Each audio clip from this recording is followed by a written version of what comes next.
Tentu berbicara masalah cinta, cinta ini pasti akan muncul setelah ada interaksi dan tidak ada cinta tanpa interaksi. Interaksi ini dalam arti kata bisa secara langsung dengan orangnya atau mungkin interaksi dari perbuatan-perbuatan, perkataan-perkataan yang diucapkan sehingga kita bisa mencintai orang tersebut. Interaksi bisa saya katakan tadi terjadi dengan bertemu langsung atau tidak. Seperti misalnya kita mencintai Nabi Muhammad SAW. Kita mencintai beliau tidak harus melihatnya secara fisik, tapi interaksi kita dengan perkataan, perbuatan, dengan tuntunan beliau, maka kita mengerjakan apa yang beliau suka dan perintahkan dan meninggalkan apa yang beliau larang Sallallahu Alaihi Wasallam.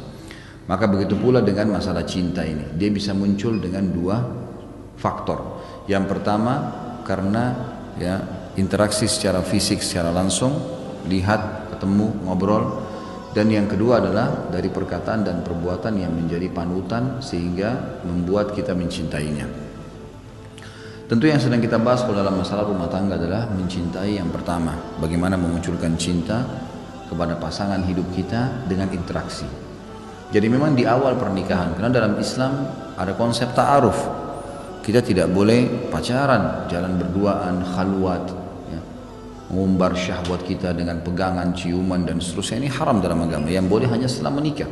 Kita mencintai Bapak Ibu sekalian dalam Islam setelah interaksi yang halal.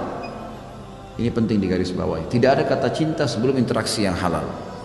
Karena banyak orang mengatakan saya sebelum menikah dengan dia, kayak konsep kita di Indonesia, saya mesti cinta dulu.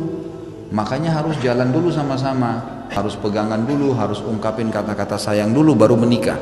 Ini pemahaman yang salah. Interaksi sebelum akad nikah haram.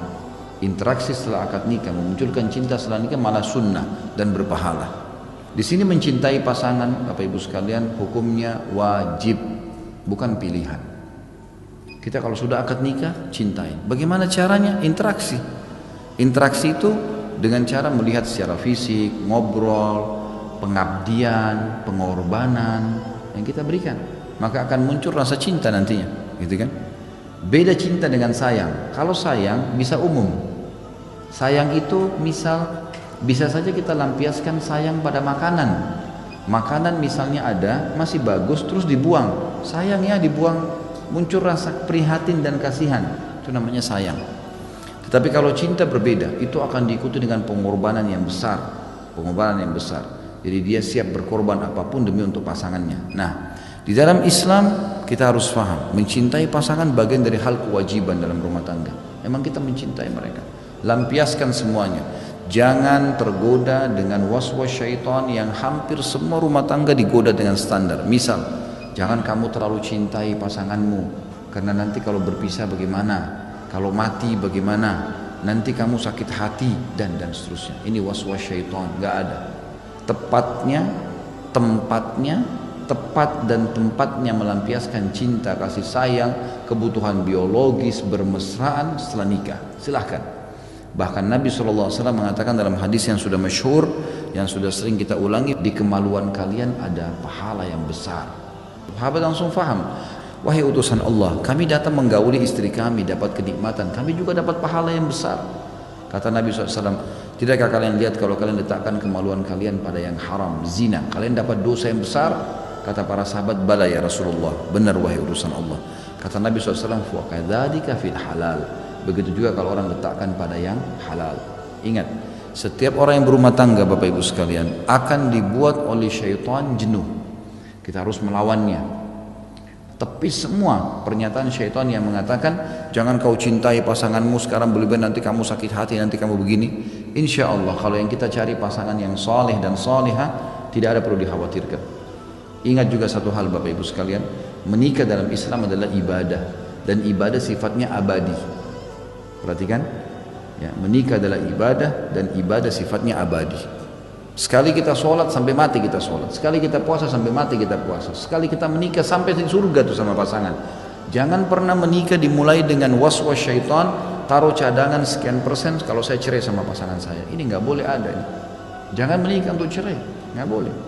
Karena cerai adalah perbuatan halal yang paling Allah benci dan merupakan target utama syaitan untuk memisahkan suami istri.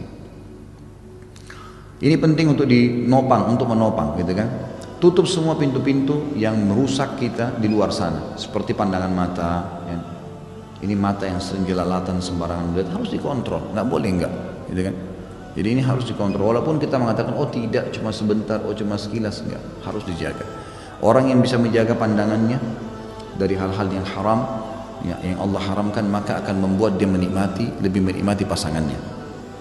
Hikmah kata ulama, wanita menggunakan tutup aurat yang rapat, termasuk masalah menggunakan ini, kalau ada yang pakai cadar di antara akhwat kita, disebutkan oleh para ulama hikmahnya adalah akan membuat pasangannya tidak akan jenuh. Itu semua akan memopang rasa cinta yang luar biasa dalam rumah tangga kita, gitu kan. Ini hal-hal mendasar yang mesti kita ketahui. Ini yang bersifat fisikal, pemandangan. Yang bersifat pengorbanan, yang lain misal, kalau memang kita selama itu masih urusan dunia dan halal, masih bisa nikmatin. Nikmatin di sini misalnya kalau mau keluar sama-sama, luangkan waktu untuk bersama-sama, karena masalah. Kenapa orang-orang yang melakukan hal yang haram bisa berpacaran malam minggu? Kenapa suami istri nggak bisa? Maksudnya suami istri bisa meluangkan waktu, makan bersama berdua, duduk berdua, ngobrol berdua, hadir di pengajian. Anak-anak mungkin bisa di waktu tertentu dititipkan kepada orang tua. Kemudian diluangkan waktu untuk berdua. Bersama berdua adalah satu hal yang penting dalam agama. Maksudnya dalam masalah rumah tangga, untuk menopang rasa cinta itu muncul, gitu kan? Karena cinta ini kalau sudah muncul, apalagi pada tempat yang benar, pasangan suami istri, maka akan terasa kenikmatan luar biasa dalam rumah tangga kita. Sebagaimana Allah SWT berfirman dalam surah Al-A'raf 189, "Huwallazi khalaqakum min nafsin wahidah wa khalaqa minha zawjaha yaskunu ilaiha." Dialah yang telah menciptakan kalian dari diri yang satu, dan daripadanya diciptakanlah istrinya, dan dia merasa senang kepadanya. Ini kata-kata senang adalah bagaimana seseorang itu merasa tenang. Dan juga surah Ar-Rum ayat 21, "Wa min ayatihi an khalaqa lakum min anfusikum azwajan litaskunu ilaiha wa ja'ala bainakum mawaddatan wa rahmah inna fi dzalika laayatin liqaumin yatafakkarun."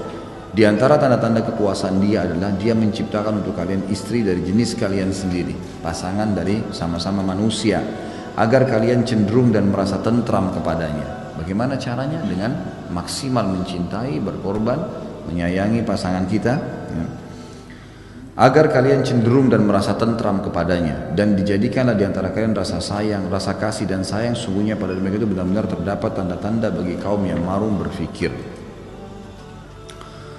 Dan dalam As-Sahih ya, disebutkan dalam hadis sahih dari Nabi SAW, beliau mengatakan bukan suatu yang tercela bila seorang laki-laki mencintai istrinya, kecuali bila hal itu melalaikannya dari mencintai apa yang lebih bermanfaat baginya, yaitu mencintai Allah dan Rasulnya. Jadi boleh orang mencintai istri bisa mencintai, tapi nggak boleh melebihi mencintai Allah dan Rasulnya. Misal waktu sholat ditahan, udah nggak usah sholat dulu, sama aku aja, ini nggak boleh. Allah dan Rasulnya perintahkan sholat, harus mendahului sholat. Bahkan kalau perlu saling topang, kalau kita sayang sama pasangan kita, bangunin. Ingat sabda Nabi SAW ya, semoga Allah merahmati seorang laki-laki yang bangun tengah malam kemudian dia bangunkan istrinya. Jadi kalau dia cinta, dia bangunkan istrinya ya. Kalau istrinya nolak untuk bangun sholat bersama, dia percikin air di wajahnya, bangun. Romantis dalam Islam adalah dilakukan pada saat beribadah berdua.